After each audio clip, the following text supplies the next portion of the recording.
Welcome everybody to our County Parks feature series about three northern parks tonight, Heartwood Acres, Deer Lakes, and Harrison Hills Parks.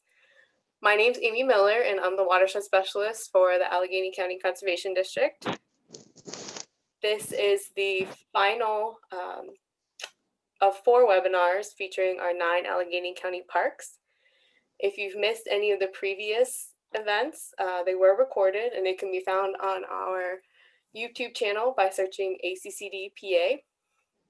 If you haven't attended any of the previous webinars in this series, each session introduces the parks, discusses their history, and those not to be missed features of the park, as well as some recent improvement projects that ACCD was involved in. As I mentioned, the webinars are recorded and we are recording this one this evening so it can be viewed in the future.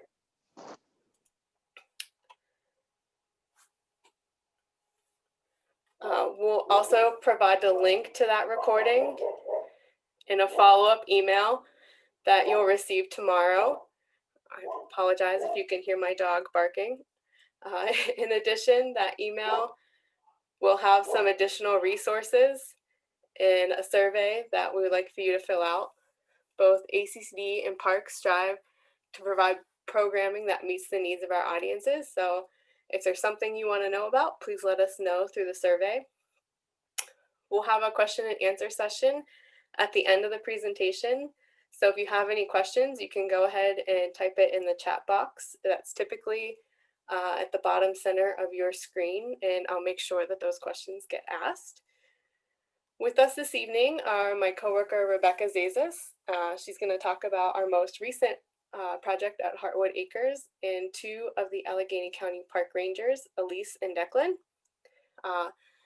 The Allegheny County Park Rangers are the ambassadors for our parks. They represent ideas of conservation and stewardship of our natural resources. They also provide park visitors with information and ensure the park's regulations are being followed. Park Rangers offer educational and interpretive programming in the parks, as well as for local schools and community events like this presentation tonight. So without further ado, I will turn this over to Elise and Declan. Hi everyone, this is Ranger Declan speaking, and I'm here with Ranger Elise, and we're going to get up onto the screen our PowerPoint that is going to go over 3 of the parks. These are 3 of my favorite parks. I am going to play favorites because we're sort of divided in 2 regions as the Allegheny County Park Rangers. We have the southern region, which is 5 parks, and we have the northern region, which is North Park, Harrison Hills, Deer Lakes, and Heartwood Acres. So I am stationed out of North Park, but Harrison Hills, Deer Lakes, and Heartwood Acres are 3 of the parks that I visit quite often. And in addition to some information about history, we're going to share some of our favorite parts about each of the park. So without further ado, I'm going to move on to Harrison Hills. So Harrison Hills is the most northeast you can get in Allegheny County without leaving. It's right along the Allegheny River, which has some of the beautiful overlooks, which we will show you a picture of one of them later. And you can see on the screen how the Allegheny River really is the dividing line for us for the northern region versus southern region parks. So Harrison Hills is the smallest of the 9 Allegheny County parks. It only has 524 acres, but it is a really beautiful gem. And it's one that I often encourage people, if they've never been to Harrison Hills before, even if you usually go to Settlers, because that's what's closest, it's worth the drive up 28 or up Freeport Road to be able to see this, this small park that is also one of the quietest at certain times of the year. So historically, Harrison Hills was the site of many family farms. We have here a picture of the Koenig Dairy Farm. This is one of their structures. This is just up the road from the Environmental Learning Center. And what I find really interesting about some of the older structures in our parks, including this one, is how they've been adapted or reused over time. So in some of our parks, we have adapted old structures to be places that we rent out, either to people generally that are renting it as a living space, or for the most part, people that also hold events in some of the structures. But this one is primarily used by a family of foxes. So there are red foxes that we have seen around this structure, as well as we have found their scat on the second floor of the structure. So it's no longer a dairy farm, it's more of a nice little nursery for those foxes as they're growing up. So that's sort of off the beaten path at Harrison Hills now. And this was acquired in 1958 by the county, and it was designed by one of the top landscape architects in the area. Between 1970 and 2012, Paul Hess, who is a National Geographic author, and he's an expert birder, identified 180 plus species of different birds within Harrison Hills Park. So it has a lot to offer, but one of the biggest draws it has for people is how good of a birding destination it is. You can see up on your screen 4 different pictures taken from all across those 524 acres. At the very top, we have the pond, and that pond looks pretty green in that picture, but there is a lot of water in it, especially in the early days of spring. And that's an area that has a bird blind, which means that you can sort of hide behind some of the walls and just peek out in between a couple slats and see some really awesome bird activity once the birds don't realize that you're there. It also has a new fishing dock as well right next to it. So on the top right side, we have what I call the Rainbow Bridge. It's a small bridge that is right by the Watts Overlook, which is pictured below it. And it connects some of our trails, including the Rachel Carson Trail. So if you were really eager one day, you could walk all the way from North Park to Harrison Hills Park, or the other way around. And the Rachel Carson Trails Conservancy does do an annual event where people are encouraged to run or speed walk the entire way between North Park and Harrison Hills Park. So that's on the Yellow Trail, and that bridge is right next to the Yellow Trail. So we also have the Watts Overlook below it. And Michael Watts, he was a lifelong resident of the area, and he monitored river pollution levels, and he would report these problems in the pollution levels directly to the state EPA. And by law, he was given 50% of the fines that the identified polluters had to pay. So instead of keeping that for himself, he actually gave it back to the county with the request that we would continue his efforts to keep our rivers clean. So at 400 feet above the Allegheny River, that's the Watts Overlook. And from that overlook, as well as more on the Scouts Trail, which does an entire loop around Harrison Hills Park, and the Rachel Carson Trail, you can see actually 4 counties. So you can see Armstrong, Butler, Westmoreland, and Allegheny. And then in the bottom left, we have the Environmental Learning Center.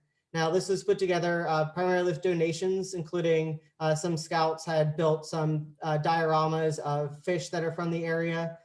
It's a great area or great building to be able to come into close contact with some parts of nature. And in wintertime, we love using it for our public programs that we put on.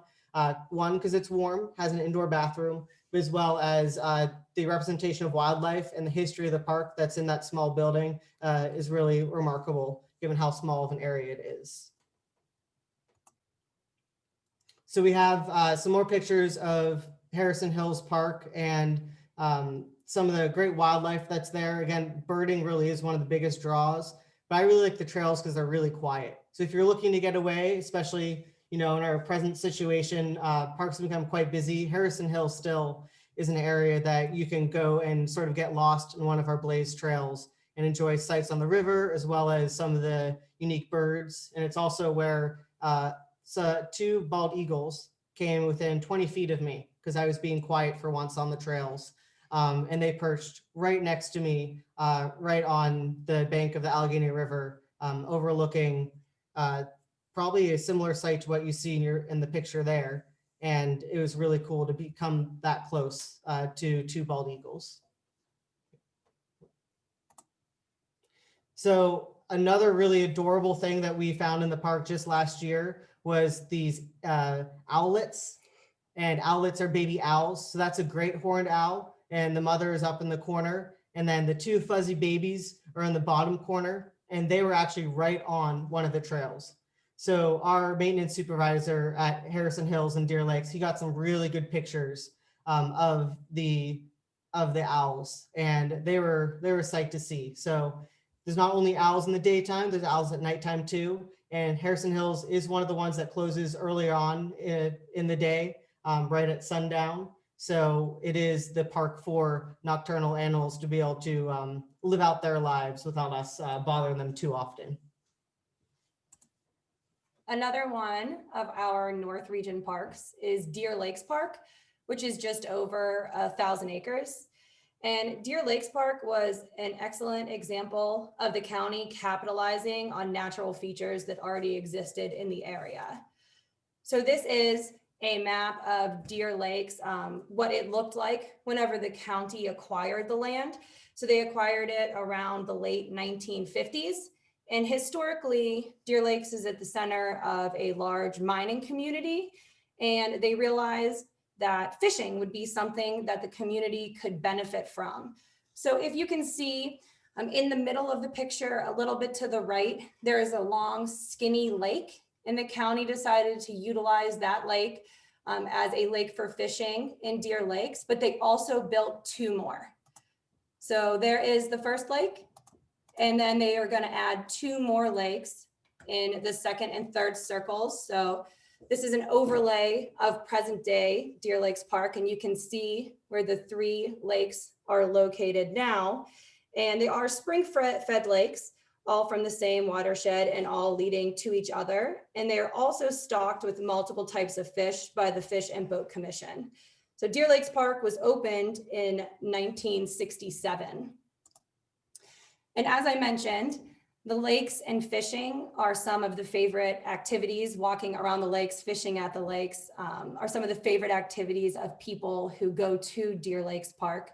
Deer Lakes Park, like all of our parks, also has some wonderful multi-use trails, so hiking, biking, and equestrian use.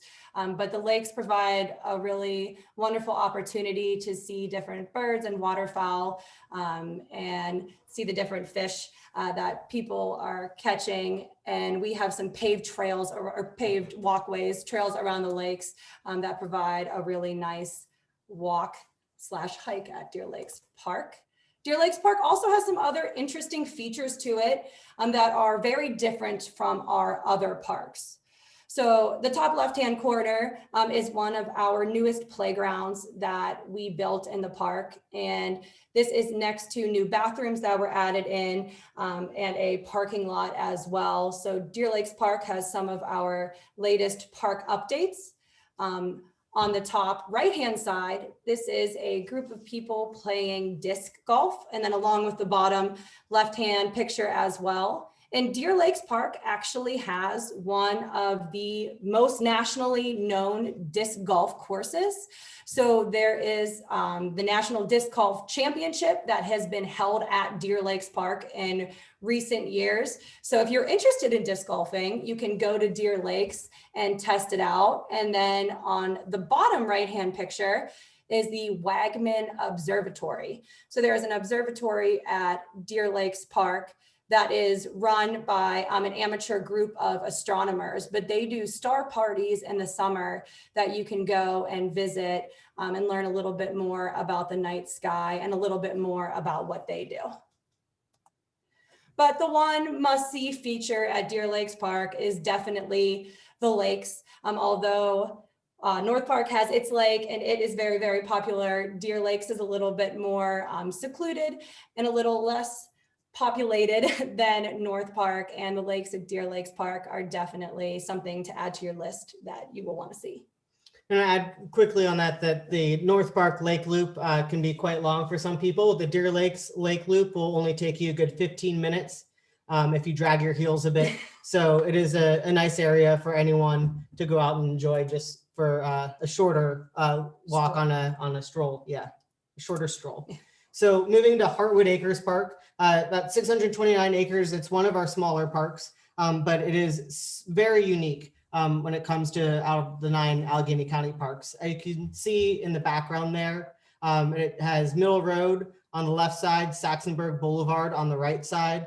And there really are sort of 2 entrances and 2 parts of Heartwood Acres. And I find that some people are familiar mostly with the Middle Road side, perhaps, where there's the concert area, the off-leash dog park. And some people have not even realized that there's a mansion on the Saxonburg Boulevard side. So if you haven't been to both sides of the park, it's something I'm going to encourage you to do. Unfortunately, fortunately, the internal roads at Hartwood Acres are closed off to traffic. So that makes it a nice stroll as well. If you're not wanting to get onto the multi-use trails, you can stay on the paths. The only cars that you'll see are the rangers, and we drive very slowly, and some of the maintenance staff as well. So we're going to go over some of the history of Hartwood Acres. And we can't talk about Hartwood Acres without Mary Flynn Lawrence. She's pictured there with her husband and her 2 sons. So today is actually the 46th anniversary of her death. She passed away on October 29th, 1974. And she was a big part of the suffragist movement in the Pittsburgh area. And she contributed to a number of social causes. When she was in her later years of her life, she had mobility issues due to a car accident that she'd been in the late 1960s. And she sold her mansion to Allegheny County at a pretty reasonable cost. And the county wasn't looking for it, but when this opportunity presented itself to the county, they decided that they were going to purchase it from her, with their stipulations being that she could live out the rest of her life at the mansion, and she did, and as well that all of her staff that still lived at the mansion were allowed to do the same. Her sons were given the opportunity to take anything they wanted from the mansion after she passed. They left almost everything, which means that the mansion still stands today as if Mary Flynn Lawrence is there, is about to make a couple more placard signs for the suffragist parade that would be downtown.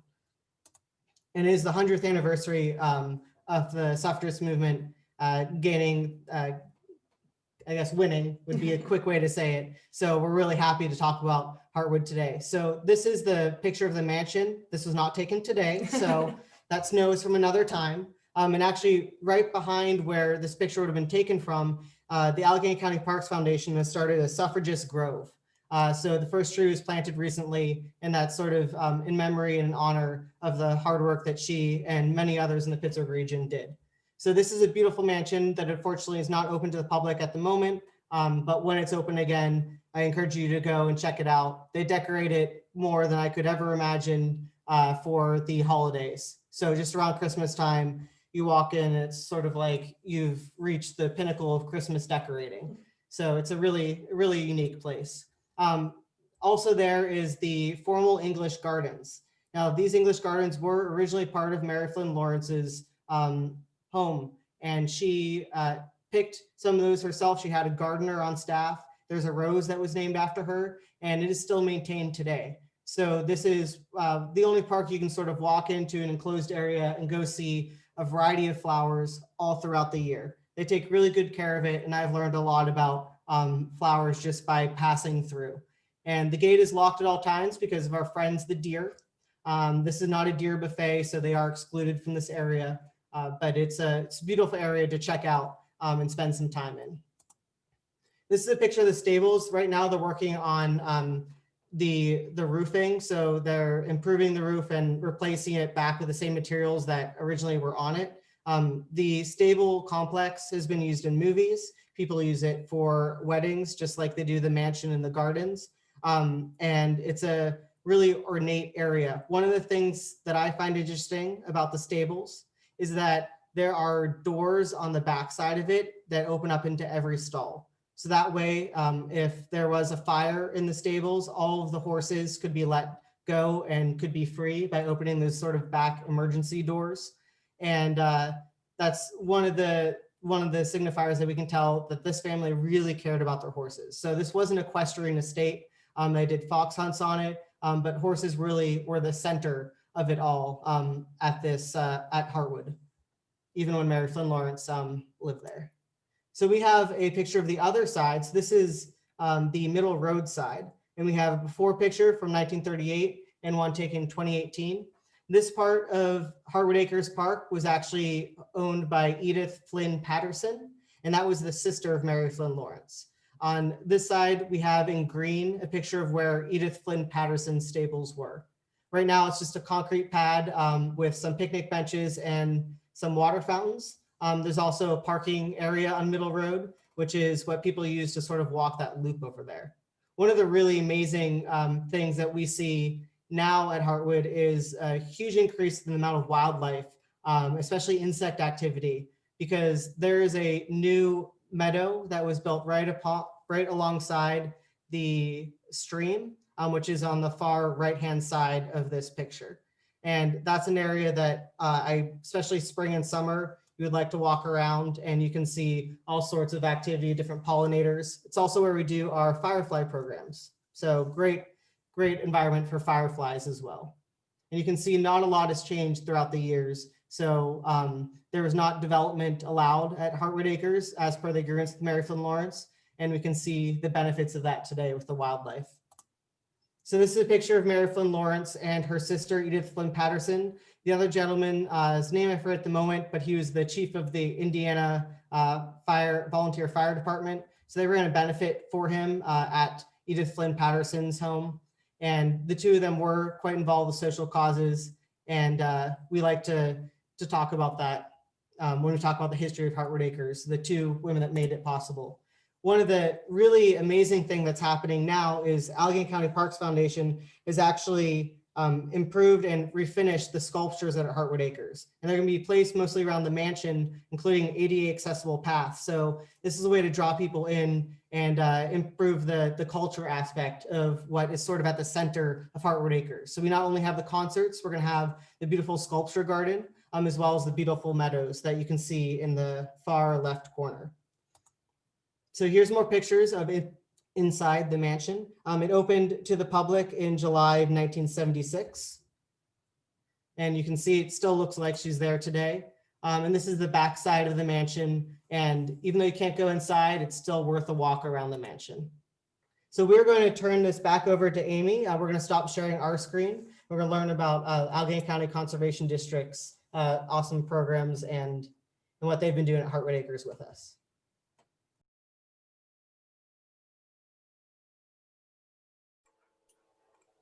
All right, so my coworker Rebecca Zazis is going to talk about our newest buffer at Heartwood Acres. So Rebecca. Great, can you see my screen? Yes. Okay. Well, good evening. My name is Rebecca and I work in the watershed program at the Allegheny County Conservation District, where I help to plan to maintain riparian buffers across the county. I'm here to talk about the riparian buffer we planted in Heartwood Acres, which is located in the Deer Creek watershed. This Heartwood Acres presentation is the last part in this last park series is very timely because we just wrapped up the first portion of this planting last week. First things first, what is a riparian buffer? You may also hear the word streamside used in place of riparian. A riparian buffer is the strip of vegetation that runs alongside a waterway. This diagram is just one example of a riparian buffer. Riparian buffers can look like this, or they can come in many different combinations of plants, grasses, shrubs, and trees in different widths. Well, who cares about a strip of trees next to a stream?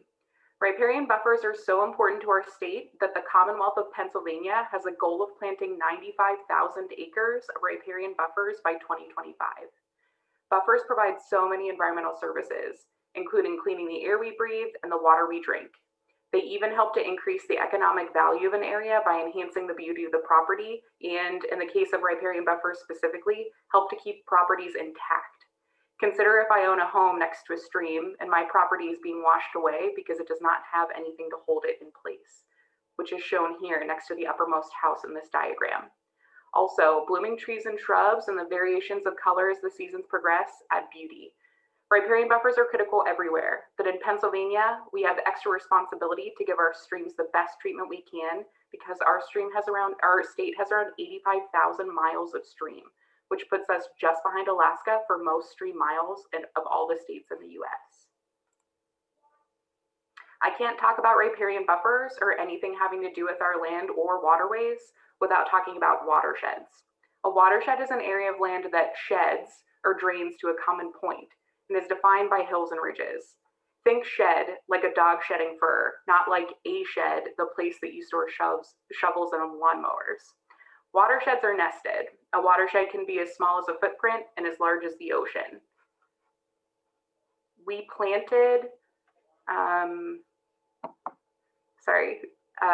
we planted the buffer I'm going to talk about in the Deer Creek watershed, marked by the star. Because water flows downhill, all of the rain that falls and all the water that flows within that watershed boundary eventually drains into Deer Creek.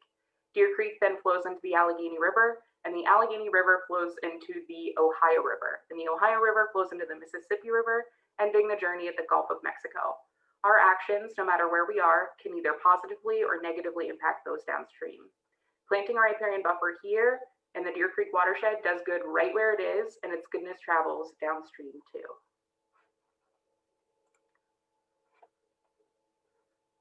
Here are some examples of riparian buffers around Allegheny County. The photo of Robinson Run is another buffer we planted last year in McDonald Borough. Robinson Run actually drains into Lower Chartiers Creek, another buffered stream pictured here. Imagine all the benefits provided by riparian buffers in each of these photos: stabilizing the stream banks, cleaning the air and water, slowing stormwater and floodwater, shading and cooling the stream, providing food and habitat for aquatic and land critters, and beautifying the area. These are photos of streams around the county that do not have riparian buffers. And let's have the opposite imagination exercise from the last slide. No buffer, no protection, no environmental benefits, no food or shelter for wildlife and pollinators, no benefits downstream. Now, onto the new buffer planted at Heartwood Acres. These past 2 weeks, we planted 500 native trees and shrubs over several acres along Blue Run, with incredible partners and volunteers, including the Allegheny County Parks Department, the Allegheny County Parks Foundation, the Penn State Master Watershed Stewards, and corporate volunteers. Another 275 trees and shrubs will be planted next spring for nearly 4 acres in this part of the park. By planting a buffer in the county park, we know that it will be valued and visited for many, many years to come.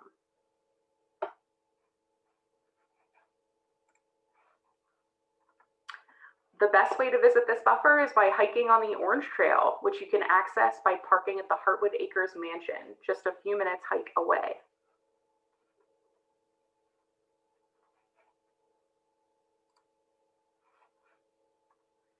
We planted close to 20 different native species of trees and shrubs here, like elderberry, pawpaw, witch hazel, redbud, river birch, gray dogwood, and bottlebrush buckeye. Why so many? Because diversity brings really important benefits, like providing different types of food and habitat for pollinators, birds, wildlife, and aquatic life. Diversity is also insurance against a total wipeout. Some of you may be familiar with the invasive bug, the hemlock woolly adelgid, and may have even seen eastern hemlocks fall to it. What if we only planted eastern hemlock here and the adelgid swept through? We could potentially lose the entire buffer.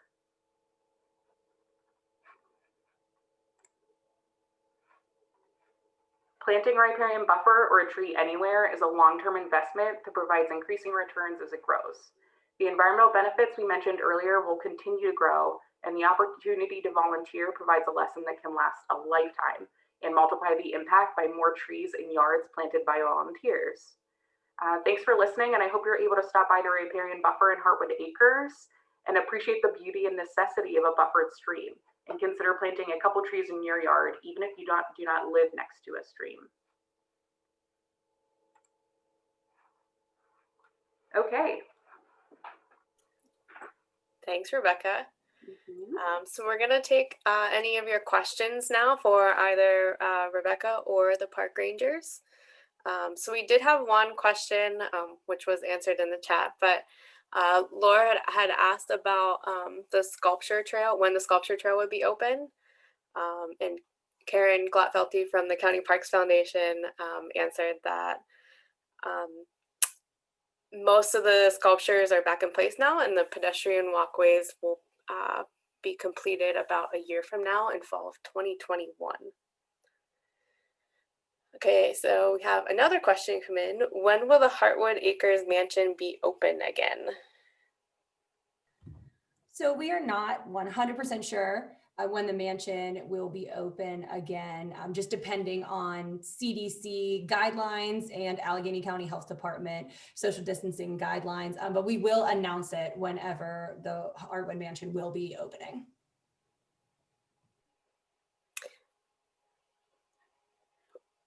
Where, Elise, where would people find out? Like, where would you make that announcement? And the County Parks Facebook page will probably be one of the first places that we announce it, but we would also probably have a news release and information on the county website as well. Okay, thank you. Does anybody else have any other questions? Seeing a lot of comments on great presentation. I did have one question about the observatory at Deer Lakes. How would you find out more information about that?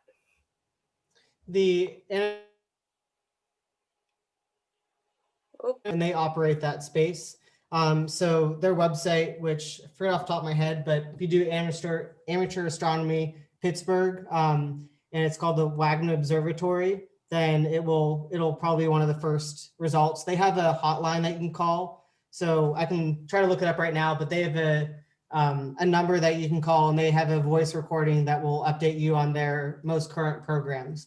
Now, many of the programs had been canceled due to the pandemic. But the space inside, when it's back open again, is worth going, and people just bring their telescopes and sort of talk about what they're seeing in the sky. So it's a great volunteer group that we have operating out of there. Yeah, that sounds really cool. I wasn't aware of that. So if seeing no other questions, I'm going to wrap it up, and thank you everybody for participating in this webinar, as well as any of the others that you may have attended. So hope you have a good evening.